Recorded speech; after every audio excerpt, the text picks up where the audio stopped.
Good morning. We're going to have a quick little talk about how fear will compromise you and how, at the end of the day, it will get you in your mind trying to make your own plans instead of listening to the Lord. And that's scary. And we've all done it. We all have the capacity to continue to do it. Thankfully, the Lord can help us out of it every single time we fall into it.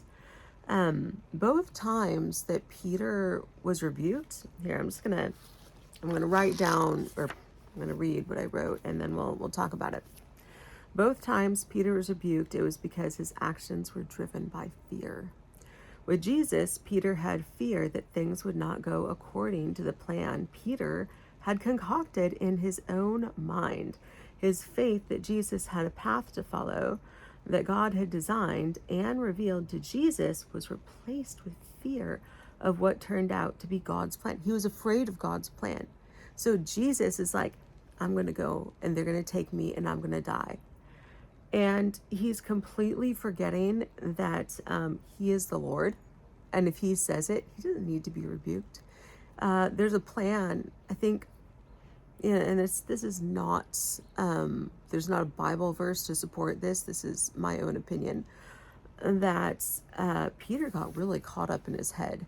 He got caught trying to plan, trying to figure out, trying to, he was dreaming his dreams. And it's not that they were bad dreams, but they were his dreams and his thoughts and not the Lord's.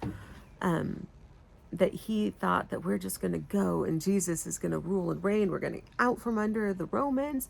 Not, oh, Jesus is going to go get caught and put to death and die. No, that does not fit into my Peter plans. Maybe we all have some Peter plans that need to peter out. All right. Yeah. And at the end of the day, and here's the word that I got from the Lord. And I'm just like, well, that's a different vocabulary than I would have used. But Peter's fear catalyzed the enemy's ability to get into Peter's heart and speak through him. Jesus said, "Get behind me, Satan." He wasn't talking necessarily to Peter. He was talking to the things that were coming through Peter. And Peter had allowed himself to become a voice of Satan and therefore embodied Satan. Because when you become Satan's voice, you embody him. Ouch, right? Don't you sit there and think, oh, I'm just such a good little Christian. I've never done that. Peter was an apostle. He was an apostle. And he spent years with Jesus, listening and seeing and all the things. And he was still very human and very flawed and very capable of, well, he wasn't perfect. He was human. And that's okay. We love Paul and Peter. You know, we all love all the apostles. See, I was talking about Peter. I didn't mean to say Paul. I love Peter's epistles. They're just so... He went through it. And then he got it from going through it. And then you read it and you're like, okay, he went through it all.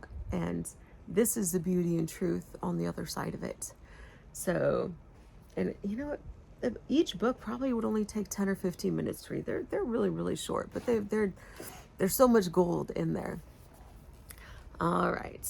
Now, let's go on to the second time Peter was motivated by fear. Perceived social pressure convinced Peter to act out in a sin in fear of looking like he was sinning. He was fine eating with Gentiles until his fellow Jews came around. He was afraid of what they would think. His fear of looking like he was sinning not only led him into sin, but led others into sin.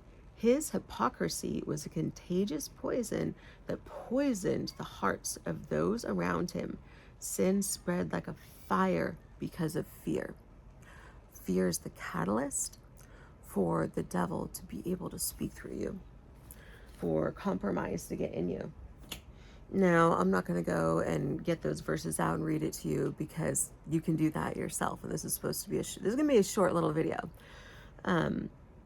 So let's really think over our lives, because the enemy always wants to push, right? The enemy wants to push you, whereas the Lord like leads you. It's like, come here, let's go look at this, let's do this, let's walk this way. And the enemy is usually like, no, no, no, no, you have to. There's a pressure when it comes to when the enemy is trying to pull your strings and puppet you.